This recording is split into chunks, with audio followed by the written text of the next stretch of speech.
விஜய சாப்பிடவே இல்லை, அப்படியே இருக்காங்க. "ஏன் இன்னும் நீ சாப்பிடல?" அப்படின்னு சொல்லிட்டு அண்ணாமலை கேட்குறாரு. "இல்லைங்க, நான் சாப்பிட போகிறதே கிடையாது. ரவி எப்போ வரானோ அப்போ தான் நான் சாப்பிடுவேன்" அப்படின்னு விஜயா சொல்கிறாங்க. அதை கேட்டோடனே அண்ணாமலை சொல்கிறாரு, "அவன் வரும்போது வருவான், நீ போய் சாப்பிடு போ." "இல்லைங்க, நான் சாப்பிடவே மாட்டேன்" அப்படின்னு சொல்லிட்டு இருக்காங்க. "என்ன என்ன சொல்கிறாங்க அம்மா, சாப்பிட மாட்டாங்களா?" அப்படின்னு சொல்லிட்டு கேட்குறாரு முத்து. "டேய், நீ பேசவே பேசாத. எல்லாத்துக்குமே காரணமே நீயும் உன் பொண்டாட்டியும் தான்."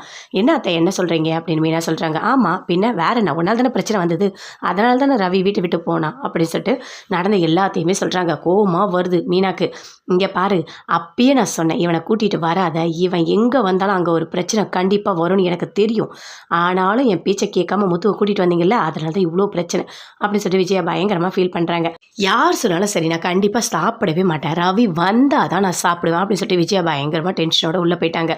"ஐயோ கடவுளே, அம்மா வந்து சாப்பிடுவாமா" அப்படின்னு சொல்லிட்டு மனோஜ் போய் கூப்பிடுறாரு. "இல்லைடா, எனக்கு வேண்டாம், நீ போய் சாப்பிடு போ" அப்படின்னு சொல்கிறாங்க. அப்படியே மனோஜ் வராரு. "ரோகிணி, எனக்கு ரொம்ப பசிக்குது, வரியா போய் சாப்பிட்லாம்." "என்ன பேசிகிட்டு இருக்கீங்க? அத்தை இன்னும் சாப்பிடவே இல்லை, என்ன சாப்பிட கூப்பிடுறீங்க, எனக்கும் சாப்பிட வேண்டாம்" அப்படின்னு சொல்லிட்டு உள்ளே வராங்க. இப்படி எல்லாரும் வேண்டான்னு சொன்னாங்க, என்ன பண்ணுறது?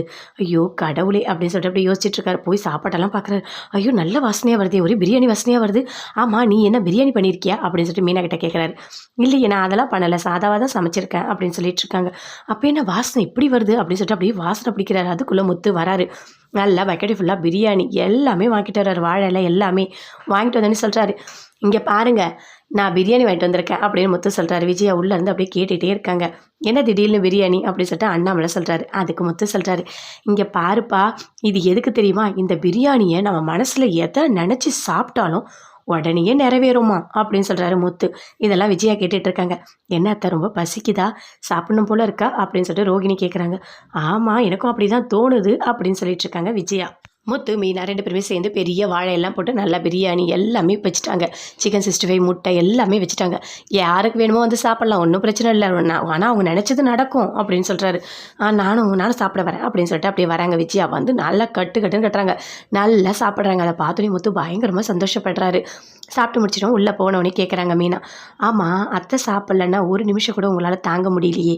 ஆனால் இன்றைக்கி வரைக்கும் நீங்கள் சாப்பிட்டீங்கன்னு ஒரு வார்த்தை கூட அத்தை கேட்டதில்லை" அப்படின்னு மீனா சொல்கிறாங்க.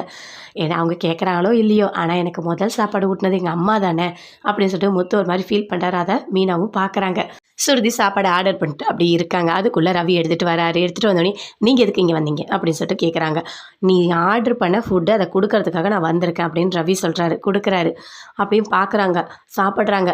அப்படியே போட்டு இன்னொரு பிளேட்டில் கொடுக்குறாங்க. "நீயும் சாப்பிடு ரவி, நீயும் சாப்பிட்ருக்க மாட்டல்ல" அப்படின்னு சொல்கிறாங்க. "ஆமாம், இதுதான் உண்மையான அன்போ?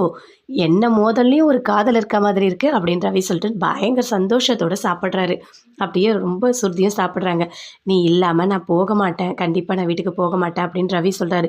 "ஏன் ரவி இப்படி நீ பேசிகிட்டு இருக்க? எனக்கு கஷ்டமாக இருக்குது, நீ வீட்டுக்கே போகலையா?" அப்படி சொல்லிட்டு சுருதி கேட்குறாங்க. "நான் எப்படி போவேன்?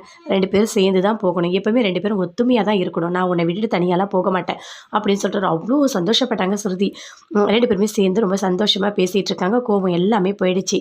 "ரவி நம்ம மேலே இவ்வளோ பாசம் வச்சுருக்கான், நான் வீட்டுக்கே போகலையா? அப்போ கண்டிப்பாக நாம் 2 பேரும் சேர்ந்து வீட்டுக்கு போய் தான் ஆகணும். நான் வீட்டில் போய் பேசிவிட்டு முடிவு பண்ணிவிட்டு கண்டிப்பாக ரவியை கூட்டிகிட்டு வீட்டுக்கு போகணும்" அப்படின்னு சொல்லிட்டு சுருதி மனசுக்குள்ளே பயங்கரமாக யோசிச்சுட்டு இருக்காங்க.